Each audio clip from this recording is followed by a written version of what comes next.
ओम सूर्य देवताभ्यो नमः। मेरे प्यारे श्रोताओं, भाई बंधुओं एवं माताएं बहनें, आज हम आपको श्रवण कराएंगे रविवार व्रत की कथा, यानी सूर्य भगवान की व्रत की कथा। तो आइए मेरे प्यारे भक्तों, मिलकर हम सब श्रवण करते हैं सूर्य भगवान की कथा। एक बुढ़िया थी।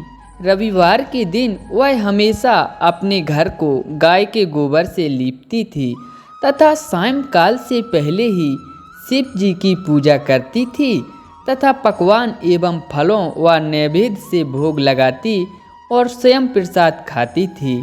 इससे शिव जी एवं सूर्यदेव जी उस बुढ़िया के ऊपर अत्यंत प्रसन्न हो गए और उसके पास किसी प्रकार की कमी ना रही। उसकी प्रसन्नता को देखकर पड़ोसिन को उसके ऊपर बड़ी ही ईर्ष्या हुई। उसने अपने मन में सोचा कि यह बुढ़िया मेरी गाय के गोबर से अपना घर लीपती है, इसी कारण इसको धन धान्य की प्राप्ति हुई। अतः उसने अपनी गाय को घर के भीतर बांधना शुरू कर दिया, जिस कारण बुढ़िया को अगले रविवार को जब गोबर न मिला तो उसने अपना नियम भंग जानकर बहुत ही चिंता की और बिना कुछ भोजन बनाए खाए ही वह सो गई। रात में भगवान ने उस बुढ़िया को स्वप्न दिखाया और कहा कि तुम्हें आज गोबर नहीं मिला, जिसके कारण तुमको बड़ा कष्ट हुआ। अतः मैं तुमको एक ऐसी गाय देता हूँ जिससे तुम्हारे सभी कष्ट दूर होंगे और मनोकामनाएं पूर्ण होंगी। सुबह उस बुढ़िया ने देखा कि आंगन में अपने बछड़े के साथ एक सुंदर गाय खड़ी है। बुढ़िया को स्वप्न की बात याद आई और उसने बड़ी प्रसन्नता से गाय को ले जाकर बांधा। बुढ़िया की गाय को देखकर पड़ोसिन को और अधिक ईर्ष्या हुई। वह गाय प्रतिदिन सोने का गोबर देती थी। यह देखकर पड़ोसिन और अधिक आश्चर्य करने लगी। उसने उस गोबर को उठाकर उसकी जगह अपनी गाय का गोबर रख दिया।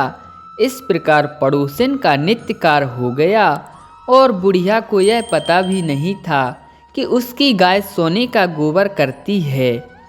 तब भगवान ने सोचा कि इस प्रकार तो बुढ़िया को कुछ भी लाभ न होगा। अतः एक दिन उन्होंने ऐसी आंधी चलाई एवं जल वृष्टि की जिससे उस बुढ़िया को अपनी गाय को घर के भीतर बांधना पड़ा। और इस तरह बुढ़िया को मालूम हुआ कि उसकी गाय तो सोने का गोबर करती है। अतः दूसरे दिन से बुढ़िया ने गाय को प्रातः घर के अंदर ही बांधना शुरू कर दिया। तब तो पड़ोसिन ने अपना लाभ न देखकर राजा से शिकायत की कि उस बुढ़िया के पास एक ऐसी गाय है जो सोने का गोबर करती है, अतः आप उसे ले लें और प्रजा का पालन करें। राजा को यह बात अत्यंत प्रिय लगी और उसने बुढ़िया की गाय मंगवा ली। किंतु भगवान की कृपा से उस दिन गाय ने सोने का गोबर न करके साधारण गोबर ही किया। तब राजा ने उस बुढ़िया को बुलाकर पूछा कि तुम्हारी गाय वास्तव में सोने का गोबर देती थी? तब बुढ़िया ने कहा कि महाराज, मैं प्रत्येक रविवार को लीपती हूँ, भगवान की पूजा करती हूँ एवं संध्या के समय भोजन करती हूँ। उसी के प्रभाव से यह गाय मुझे प्राप्त हुई है और सोने का गोबर देती रही है। पड़ोसिन के कहने से आपने मेरी गाय छीन ली है। यदि आपके यहाँ यह सोने का गोबर नहीं देती तो इसमें मेरा क्या दोष है?